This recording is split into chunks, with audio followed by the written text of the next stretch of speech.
লিপি একজন ছোট্ট মেয়ে। শি ইজ 9 নাও। 9 মানে কি? আমরা তো শিখেছিলাম ইংরেজিতে 9, বাংলায় বলা হয় 3, 9। বাহ, সবাই তো ভালো বলেছো। তো তার বয়স কত বছর? 9 বছর। She lives with her parents at Sukhnagar. সে কি করে? তার বাবা মায়ের সাথে কোথায় বাস করে? সুখনগর নামে একটা জায়গায় বাস করে। এভরি ইয়ার মানে প্রত্যেক বছর, এ বিগ ফেয়ার মানে একটা বড় মেলা, ইজ হেল্ড মানে কি? অনুষ্ঠিত হয়। কোথায়? ইন দ্য ভিলেজ, সেই গ্রামে একটা বড় মেলা অনুষ্ঠিত হয়। ইট ইজ রাইট নাও, সেই মেলাটা এখন কি হচ্ছে? মেলাটা চলছে। তো লিপিস ফাদার, লিপির বাবা কি করছে? মেক্স মানে কি? তৈরি করে। ভেরিয়াস মাস্ক, মাস্ক মানে কি? মুখোশ। মাস্ক মানে কি? মুখোশ তৈরি করে। অ্যান্ড কি করে? সেলস দেম, সেগুলোকে কি করে? বিক্রি করে। In the fair. তো মেলাতে যখন এই মাছগুলো বিক্রি করে, তো লিপি কি বলছে? তোমরা যেমন মেলায় যাওয়ার জন্য বায়না করো, তো লিপি কি বলছে ওর বাবাকে? আমি মেলায় নিয়ে যাব, আমাকে মেলায় নিয়ে যাও। কিন্তু লিপির বাবা কি বলছে?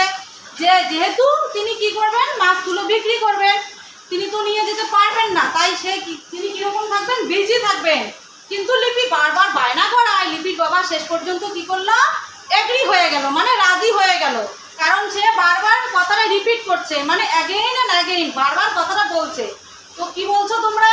মেলায় গিয়ে কি কি দেখেছো? বেলুন দেখেছো। এরকম হয় না? বেলুন দেখো তো। আর কি দেখেছো? আমি যে বললাম মাছ। বাহ, মাছ এরকম হয় দেখতে। দেখো তো সবাই। কি বলছো স্নিগ্ধা তুমি? যে মাছ কিভাবে তৈরি করা হয়? আচ্ছা, তাহলে আমি বলছি, তোমরা শুনে নাও। জলের সাথে আটাটাকে প্রথমে মেশানো হয়, তারপর তার উপরে কি দেওয়া হয়? একটা খবরের কাগজ দিয়ে প্রলেপ দেওয়া হয়। কিন্তু সেটাকে আরো শক্ত করে দেওয়ার জন্য তার উপরে মাটির প্রলেপ দিয়ে সেটাকে রোদ্রে শুকানো হয়। আর তারপর বিভিন্ন চোখ মুখের আকৃতি দেওয়া হয়, আর তারপর কি করা হয়? রং করা হয়। তো তাহলে তোমরা বুঝলে এখানে মাছ মানে কি। তো আমরা এখানে কি শিখলাম? A girl in a fair, একটি ছোট্ট মেয়ে মেলায়। আমরা এটা সম্পর্কে জানলাম। তো তাহলে তোমরা বলো তো, যে আমরা যে এখানে মেলাতে জিনিসগুলো শিখলাম, তার মধ্যে এখানে কিছু বিপরীত শব্দ আছে। আমরা যেমন শিখেছিলাম এর আগে, তাই না? যে ঠান্ডার বিপরীত শব্দ কি? গরম। তো এখানেও কিছু বিপরীত শব্দ আছে। দেখো কি লেখা আছে? ডে। আর কি লেখা আছে? বলো বলো। হ্যাঁ, একদম ঠিক বলেছো। লেখা আছে ভিলেজ। আচ্ছা স্নিগ্ধা, তুমি বলো তো ডে মানে কি? হ্যাঁ, ডে মানে দিন। তাহলে রোহন তুমি বলো তো দিনের বিপরীত শব্দ কি হবে? রাত্রি। বাহ, খুব ভালো বলেছো। রাত্রিকে ইংরেজিতে কি বলা হয়? বাহ, নাইট। বাহ, খুব ভালো বলেছো। দেখি আর একটা কি হচ্ছে? ভিলেজ। ভিলেজ মানে কি?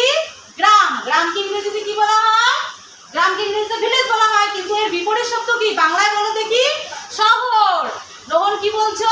ইংরেজিতে টাউন বলা হয়। বাহ, খুব ভালো বলেছো। দেখছো?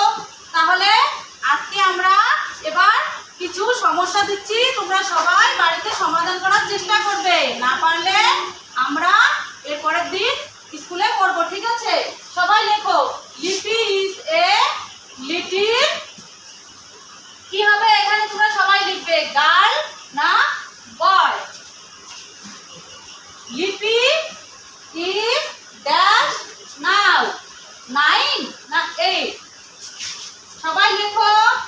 Lipi's father makes dash paper boat আর কি মাছ। তাহলে কেমন লাগলো তোমাদের ক্লাসটা? সবার ভালো লাগলো? আচ্ছা, এরপর আমরা অন্য কিছু নিয়ে আলোচনা করব।